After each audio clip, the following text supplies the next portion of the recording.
కృష్ణా జిల్లా గన్నవరం నియోజకవర్గ ఎమ్మెల్యే యార్లగడ్డ వెంకట్రావు ప్రభుత్వ వెటర్నరీ కళాశాలను సందర్శించారు. కళాశాల డీన్ పివిఎస్ కిషోర్ కళాశాల యొక్క పరిస్థితిని, విద్యార్థులకు లభిస్తున్న సౌకర్యాలను అడిగి తెలుసుకున్నారు.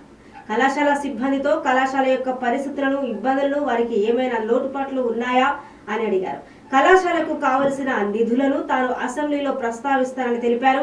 కళాశాలకు కావలసిన నిధుల గురించి సంబంధిత వివరాలను కళాశాల డీన్తో చర్చించారు. ఇక ఈ కార్యక్రమంలో ఆయనతో పాటు గన్నవరం ఎంఆర్ఓ అధికారులు మరియు తెలుగుదేశం నాయకులు పాల్గొన్నారు.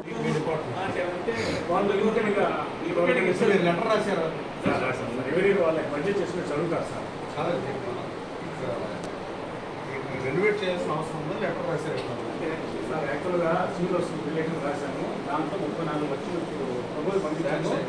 అది పెండింగ్ పడిపోయింది సార్. గవర్నమెంట్ మారిపోయింది, పెండింగ్ పడింది. అది కనుక మీరు ఒకసారి అనుకుంటే అయిపోయింది సార్. అది అయిపోతే చాలా ప్రపోజల్ అయితే మన యూనివర్సిటీలో ఉంది సార్. మార్చి 7th సెక్రటరీ గారు, ఎంఎం నాయక్ గారు అక్కడ ఉన్నారు సార్. పై మీటింగ్లో ఎంఆర్ఓ గారు వాడగొట్టారు.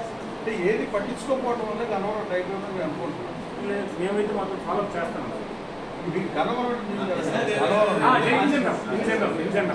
పక్కన ఐటీ టవర్, ఐటీ సెస్కి 30 ఎకరాలు ఇచ్చారు. 6 ఎకరాలు 2 టవర్లు, 1,37,000 ఎస్ఎఫ్కి ఆకుపోయారు. 63 ఎస్ఎఫ్కి ఆ టవర్లో కడేరు.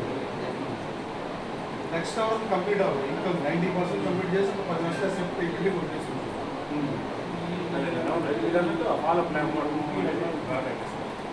యూఎస్లో ఉన్న స్టాఫింగ్ కంపెనీ బ్యాకప్ పెట్టి చూస్తున్నాను. ఆయన మాట్లాడాము వచ్చారు. 50